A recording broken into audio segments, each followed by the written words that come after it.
What's up, guys? I'm right here. Have a look at this little monkey here. This is Wally. He's a chuckwalla. These are native to the southeastern part of the United States. Great animal if you're a beginner. Maybe not quite a beginner. Southwestern part, sorry. Believe it or not, this little monkey's got a Facebook page. I'm going to put a link for his Facebook down below. Show him some love. Tell him I sent you. Let's go see what else we can find here. We're going to show this little monkey some love. This little monkey's named Sage. This is a Savannah Monitor. What they call in South Africa, Bach monitors. These are the smallest, medium-sized monitor. These are from like the Central Africa, like Malawi area. Well, maybe not Malawi, but that area. Tanzania, Ghana as well. These guys don't. This is as big as it gets, so this is a great option for the guys. If you guys don't want a lizard that gets that big, but they're for more intermediate keepers. Not necessarily great for beginners. But I tell you, this little monkey is a cute little monkey. He's tame too. A lot of times you get Asian water monitors that are also docile, but you got to put a lot of work into them. But Savannah's naturally tamed down really quickly.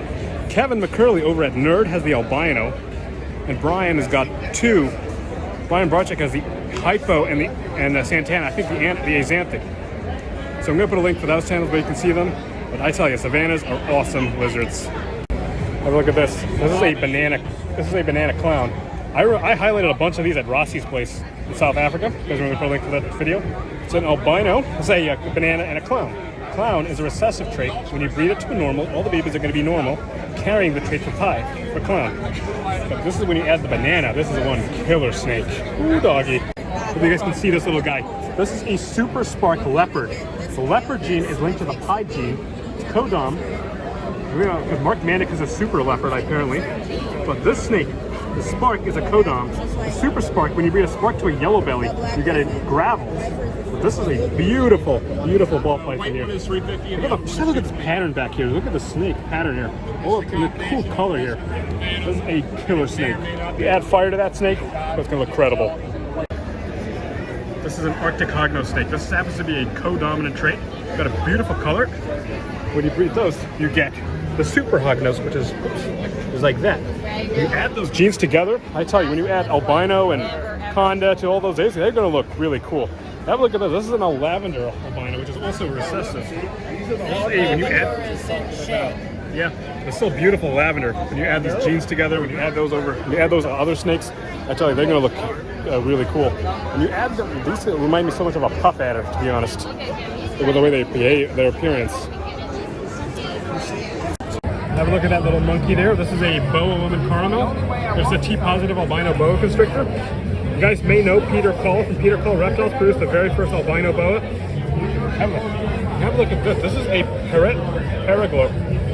Dave Palumbo from Russell Serpents University, from Palumbo's Boas and Pythons down in Florida, loves Paraglos. I'm going to put a link to his videos down below. This is a sharp albino, hypo, and reset. Oh, I'm a T-positive. BPI T-positive. I tell you, that's one killer snake. The Arabesque. The Arab Motley and Arab Hypo and the Arabesque Arabesque is dominant. Hypo is codom. Motley is codom. When you breed two Motleys together, you get a almost patternless snake. When you breed two Hypos, you reduce pattern. The thing that's interesting is hypomelanism is usually recessive, but with boas and burns, it's codom. And this one you add the recessive albino. It's a killer snake, I tell you. Have a look at this little monkey. This is a bamboo rat snake from Thailand. These guys get about maybe slightly smaller than a Taiwanese rat snake. But these guys are found in the mountains. Okay. Hey, sweetheart. Thanks for stopping by. Hey, sweetheart. There we go. Got a better grip. These guys are fast movers, but these are great colubrids for beginners. Have a look at the beautiful banding on the top here. One of the things I always want to talk about when it comes to North American rat snakes is you need a little bit more humidity than the North American ones, but I tell you, and also you want to buy them captive bred. Avoid buying wild caught at all costs. And can I put a link? Can I put a link first? I don't have a link, but you can, yeah. If you guys want to interested in these guys are great snakes. If you guys want to check our email her. I'll put her email down below if you're interested in self-select cool stuff. But this is one beautiful colubrid. Slither Inks table. Gonna make sure you guys can put a link for their Facebook. Show them some love. Have a look at this little monkey. This is an orange glow retic. This is a recessive trait, but believe it or not, when you breed orange glow to lavender or albino, it's allelic. You can get 50% orange glows and 50% lavenders. which is a cool snake. Eric Kreider, oh, not Eric Kreider, Eric from Centec Cages. Oh, thanks. Eric from Centec Cages imported this not this animal, of course, but the orange globe from Indonesia.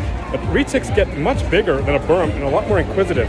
I tell you, when you add these genes together, you add orange glow to tiger, it's going to look incredible. I'm going to put a link for their Facebook, show them some. You guys know how much I love boa constrictors. This is a Peruvian boa. These are from the island, these are from like Peru area. Look at the pattern, much like a bow tie. These are the biggest of the boa constrictors. Now, boas are for more intermediate keepers, I'd say. Like maybe when you get towards high school, maybe. But I would never suggest a boa constrictor as anybody's first pet snake. Of course, my first snake happened to be a boa constrictor. Nothing I never recommend. So, do your homework before you buy a boa. Oh shit. Have a look at this. This is a Sonoran Leopard Salmon Boa. The salmon is kind of a hypo snake. Have a look at the tongue movement here. I'm going to put a link for these guys' Facebook. These are from Sonora, Mexico, usually. These are a smaller boa, maybe getting to roughly around 5 foot max. Now, these are a great snake. Say you guys want a boa constrictor, but you don't want something that's going to get 10 foot plus. These boas are a better choice, especially if you live in an apartment. But this is one killer snake. I'm at, I don't know, have a look at this monkey here. This is an ultra ivory reticulated python. This is a homozygous form of the super form of the platinum, which is which is the 3 flavors of white snake and reticulated pythons. You got the ivory, the ultra ivory, and the blue-eyed leucistic. There's also a black-eyed leucistic that Kevin McCurley has, but but I tell you, this ivory retic is killer snake. Have a look at that chunky monkey. That's a honeybee.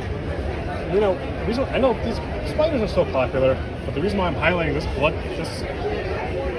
spider is because, you know, the UK recently banned the sale of spider ball pythons, which is something that just makes my blood boil. You know, this is a great snake, but spiders, all because of a wobble. I'm sure the snake doesn't do that wobble that much, does it?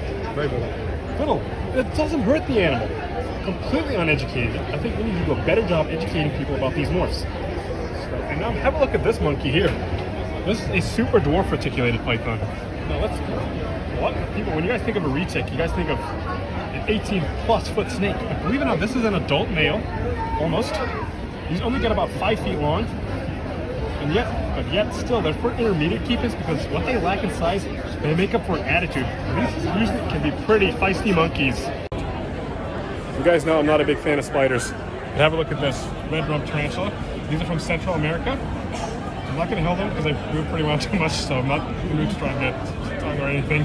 But I promise I'm going to hold a spider either at this expo or at the next expo. That's a promise. And next time I'll hold a scorpion too.